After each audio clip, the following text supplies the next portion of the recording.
Ladies and gentlemen, it is my pleasure to welcome our next international speaker, Salman and Jum.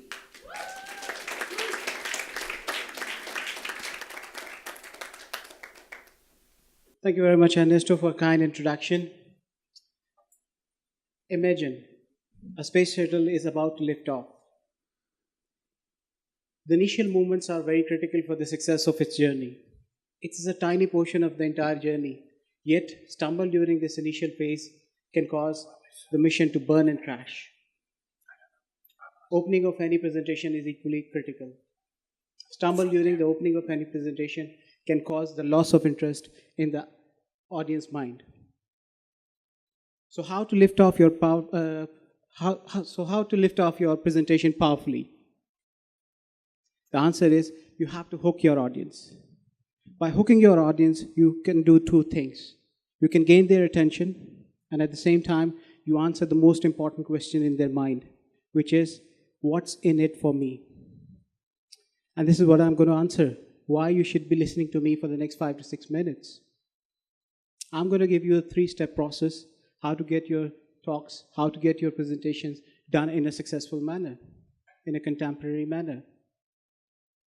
So, are we all hooked up for this message? Raise your hands if we all are.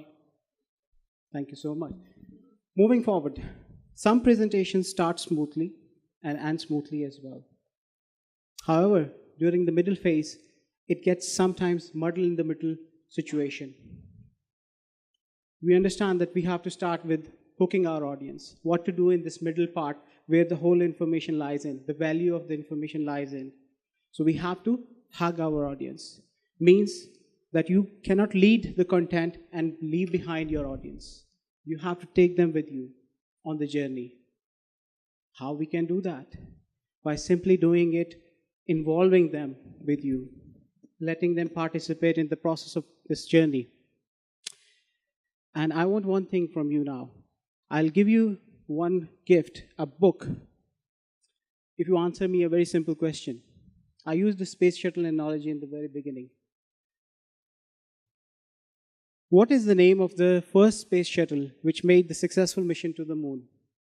It happened in mid-1960s.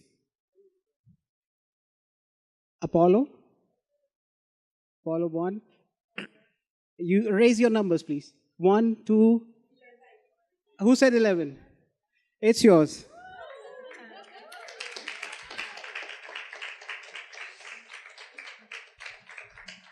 Thank you.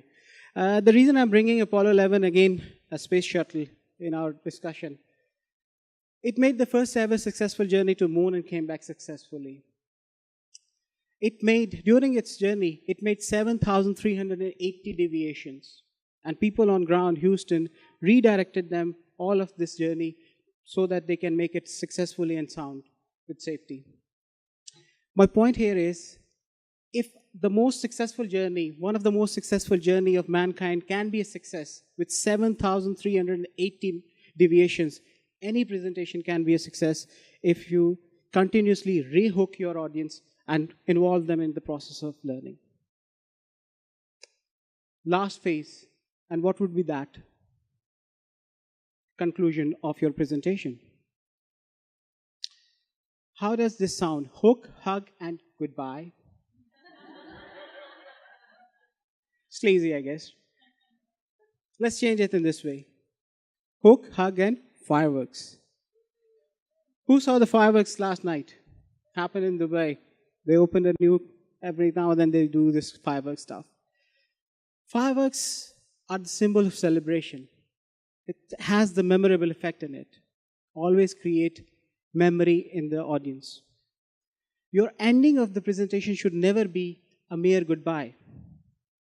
It has to be having a memorable effect. A conclusion should be always philological. It has to touch the heart of your audience, and at the same time, it has to be applied for their logic. So the approach should be philological. Right? So in the end, you will be concluding your message with a philological approach. As I said, I'll be giving you the 3-point checklist or the system. So here it is. Checklist point number 1.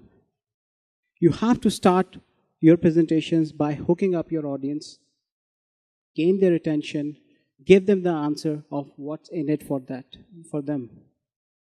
In the middle phase, hug them, take them with you along the journey.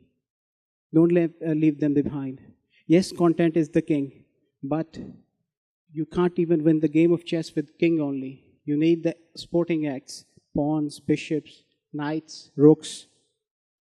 Give your content the supportive activities, just like we saw Christian did one. That is one of the example of that, right? Lastly, you have to checklist point number 3. See if your message is concluding with the mere goodbye, or there are sounds of fireworks, loud fireworks, announcing a long-term relationship between you and your audience. I will conclude with one of the very good quote I read from Rumi. And he says, wherever you stand, be the soul of that place.